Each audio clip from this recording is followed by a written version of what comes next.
So with that, thank you. It's really time to get started. I'd like to invite Ambassador Dayan, Israel's Consul General in New York, to start us off with some greetings this morning. Dany.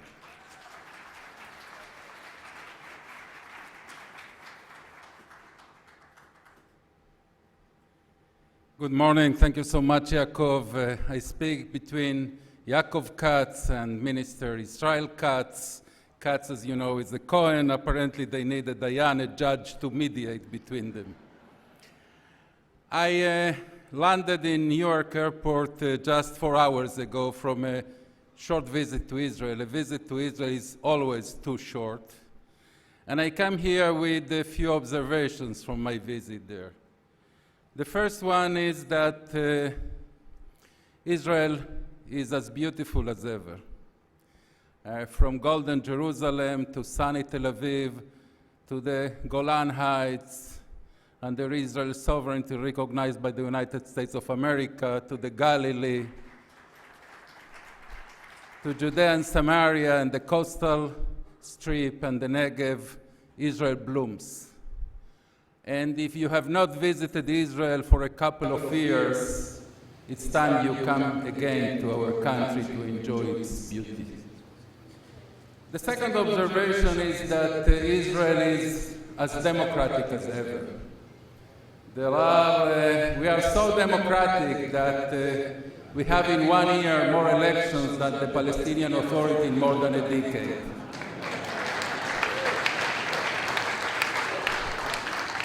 But now seriously, as any democracy, our democracy is also flawed, but I sometimes think when I hear our detractors that Israel's democracy is nothing short of a miracle.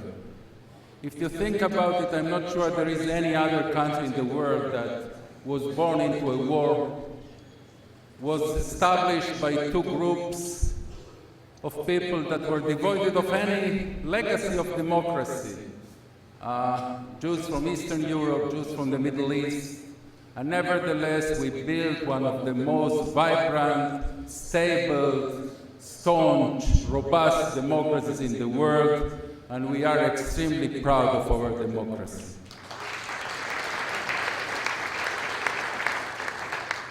My third observation, the third observation with which I came from Israel, is that Israel is as Jewish as it ever was. We see the cultural expressions of our Judaism, the religious expressions, the national expressions. Israel is determined to be, as it was founded, and will continue to be forever, a Jewish state.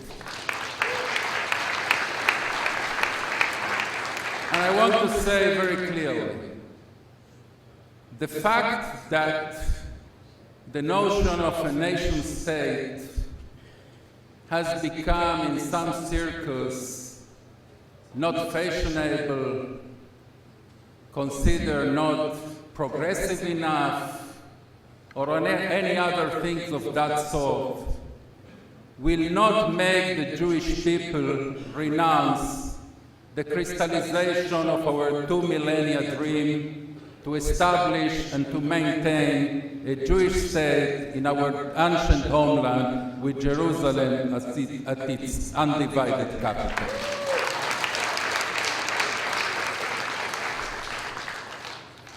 Unfortunately, in the last years, even in this country, we see a resurgence of anti-Semitism. And I commend the Jerusalem Post for putting this topic at the top of its agenda, together with the strategic issues that concern Israel and the relationship with the United States. And I would like to say in that respect the following.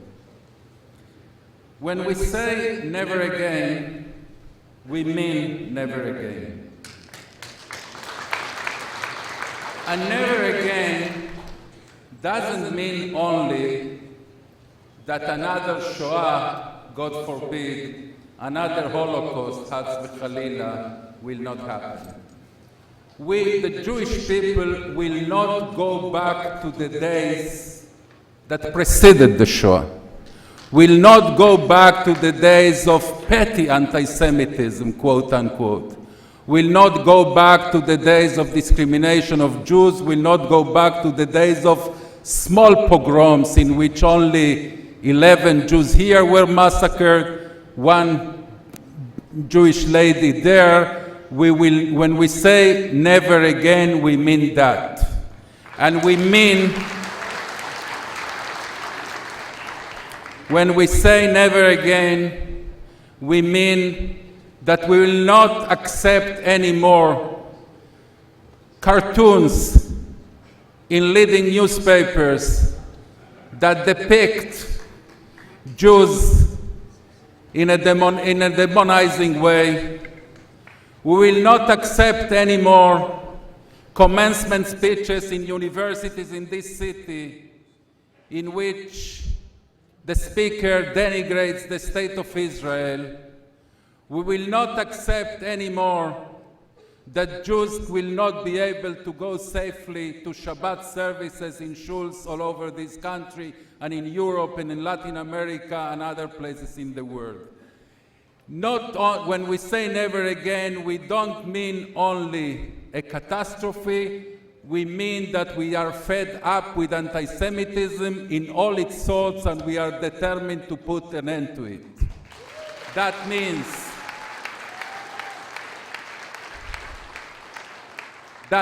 white supremacist, neo-Nazi anti-Semitism. That means the Louis Farrakhan type of anti-Semitism and the Women's March type of anti-Semitism. That means the anti-Semitic BDS, and that means the genocidal Iranian anti-Semitism. And the state of Israel, as the Jewish state, as the state of the Jews all over the world, will make sure in its deliberations with all foreign governments, including federal, state, and local governments in this country, that anti-Semitism in any form cannot be acceptable anymore. And I will conclude by saying that obviously Israel, the state of Israel, which I have the immense privilege to represent in this city, the state of Israel doesn't have jurisdiction outside its boundaries, doesn't have authorities to act outside its boundaries. But that fact does not mean that we don't have responsibility. The state of Israel has responsibility for the life and the well-being of every Jew that is attacked for being a Jew.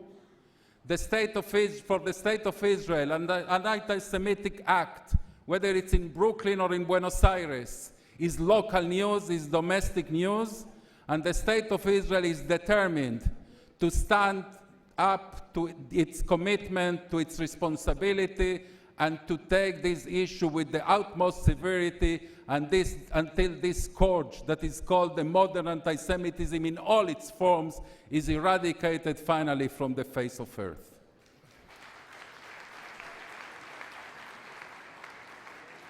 I wish to conclude by saying, my friends, that in spite of the tzures that we have, I can assure you that Israel enters its 72nd year of existence stronger than ever, prosperous than ever, with better relations with the world than ever, and probably most important than all, with the strong relationship with this country that we ever had. The staunch alliance